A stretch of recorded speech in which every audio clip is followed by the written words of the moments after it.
Hello বন্ধুরা, welcome back. আজ আমরা চলে এসেছি মন্দারমণিতে একটা ছোট্ট ভিডিও নিয়ে তোমাদের সকলের সাথে শেয়ার করবো বলে। আজ আমরা রয়েছি ইউনিক বিচ রিসর্ট, যেটা মন্দারমণির সব থেকে budget friendly beach side resort. আর এই বিচ সাইড রিসর্ট থেকে তোমরা পেয়ে যাবে একটা সুইমিং পুলওয়ালা বিচ ভিউ। আর আমরা ঝটপট রেডি হয়ে টাইম ওয়েস্ট না করে চলে এসেছি বিচে, যেখানে আমরা শ্যাকে বসে খেলাম একটু কাঁকড়া। আর তার সাথে খাওয়ার পর আমরা বেরিয়ে গেছি বিচ ট্রেক করতে। বিচটা খুবই নির্জন একটা বিচ, খুবই পরিষ্কার পরিচ্ছন্ন বিচ। যেহেতু এটা মন্দারমণির সব থেকে শেষে অবস্থিত, এই বিচটা সব থেকে সুন্দর আমার কাছে লেগেছে। তারপর একটু বিচে আনন্দ করার পর আমরা আমাদের রিসর্টে ফিরে একটু বিশ্রাম নিয়ে আমাদের রিসর্টের বিচ সাইডে বসে ইভিনিংয়ে চা স্ন্যাক্স খেতে খেতে আমরা আমাদের সানসেটটা এনজয় করলাম।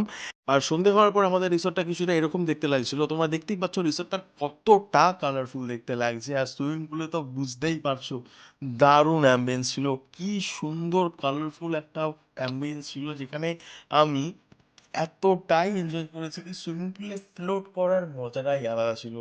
আর চারিদিকে দেখতেই পাচ্ছ এরকম ঝর্ণার মতো জল পড়ছে, আর সায়ন্তনী এটা দেখে খুবই এনজয় করেছিল। আমাদের রুম থেকে পুরো রিসর্টটা এরকম একটা ভিউ লাগছিল, যেখান থেকে বিচ আর সুইমিং পুল একদম পরপর ভাবে দেখা যাচ্ছিল। খাওয়া দাওয়ার পর একটু ওয়াক করতে বেরলাম, যেখানে পার্কে বসে আমরা একটু টাইম স্পেন্ড করলাম। আর তার সাথে আমি আর সায়ন্তনী একটু নস্টালজিক হয়ে সিসা চড়লাম।